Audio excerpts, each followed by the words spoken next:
একে একে পরীক্ষা দিয়ে কিন্তু সকল শিক্ষার্থী ইতিমধ্যে বের হয়ে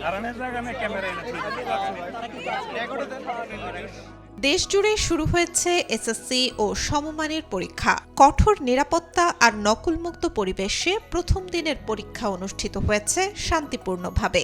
এবারের পরীক্ষায় অংশ নিচ্ছে প্রায় 18,57,000 শিক্ষার্থী।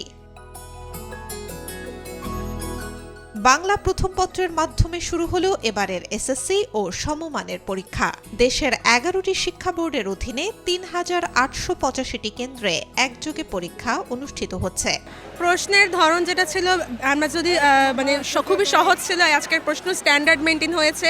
আর সব দিক থেকেই হচ্ছে কোয়েশ্চেনের যা প্রশ্নের ধরন থেকে শুরু করে আগের বছরের সাথেও কিছু প্যাটার্ন মিল ছিল, যার কারণে আমরা সবাইরই খুব ভালো হয়েছে পরীক্ষা।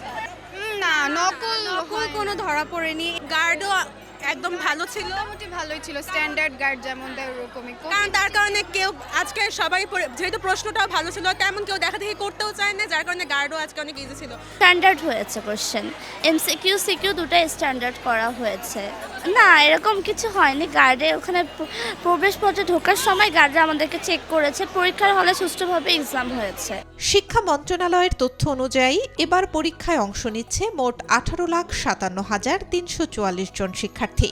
এর মধ্যে সাধারণ শিক্ষা বোর্ডে সবচেয়ে বেশি শিক্ষার্থী, আর মাদ্রাসা ও কারিগরি বোর্ডেও অংশগ্রহণ উল্লেখযোগ্য। বোর্ড ভিত্তিক হিসাবে সবচেয়ে বেশি পরীক্ষার্থী ঢাকা বোর্ডে এবং সবচেয়ে কম সিলেট বোর্ডে। এমসিকিউটা আলহামদুলিল্লাহ অনেক ভালো হয়েছে এক্সপেকটেশন থেকে। আর রাইটিং পার্টও ইজি ছিল, বাট আমি একটু স্লো লিখিত, ওই জন্য আমার 2-3 মার্কসের মতো একটু বাদ গেছে আর কি। কঠিন বলবো না, ওই রকমই আর কি, অনেক বেশি ইজিও না। বাট এমসিকিউটা আগেরবার থেকে ইজি, এটুক বলা যেতে পারে। অনেক সহজ ছিল, গাইড থেকে যেগুলো করে গিয়েছে ওগুলো বেশ কমন পড়েছে। ভিতরে সবকিছু ডিসিপ্লিন, সবকিছুই ভালো ছিল। আমাদের খাতাটা তো সব টাইম টু টাইম, এক্সামের সবকিছু টাইম টু টাইম হয়েছে। না, আমরা অসুবিধার সম্মুখীন হইনি, কারণ আমরা যে জেনারেশনটাতে আমরা সবাই ডিসিপ্লিন কিভাবে নিতে হয় সেটা আমরা ভালো করে জানবো। পরীক্ষাতে আমি তেমন কিছু একটা দেখিনি, এটা খারাপ কিছু বুঝিনি যে নকল ধরবে বা কিছু। অ্যাকচুয়ালি কি মেইন জিনিসটা হচ্ছে সবাই যদি পড়ালেখা করে ঠিক মতো, তাহলে কোয়েশ্চেন সবার কাছে ইজি লাগবে। পরীক্ষা কেন্দ্রের বাইরে অপেক্ষায় অভিভাবকরা। সন্তানের ভালো ফলাফলের প্রত্যাশায় তাদের চোখে মুখে উদ্বেগ আর আশা। তারা বলছেন পরিবেশ ভালো, নিরাপত্তাও ভালো মনে হচ্ছে।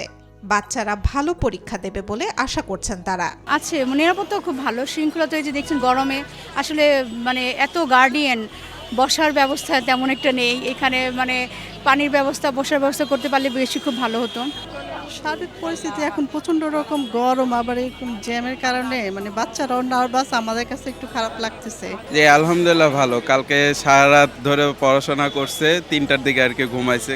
নকলমুক্ত পরিবেশ নিশ্চিত করতে এবার জিরো টলারেন্স নীতি গ্রহণ করেছে শিক্ষা প্রশাসন।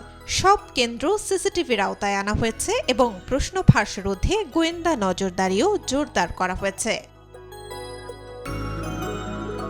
কেন্দ্রের 200 গজের মধ্যে 144 ধারা জারি করা হয়েছে। কেন্দ্রের ভেতরে মোবাইল ফোন সহ সব ধরনের ইলেকট্রনিক ডিভাইস নিষিদ্ধ। কোনো দুর্ঘটনা ছাড়াই শিক্ষার্থীরা স্বস্তিতে পরীক্ষা দিতে পেরেছে বলে জানিয়েছেন সংশ্লিষ্টরা।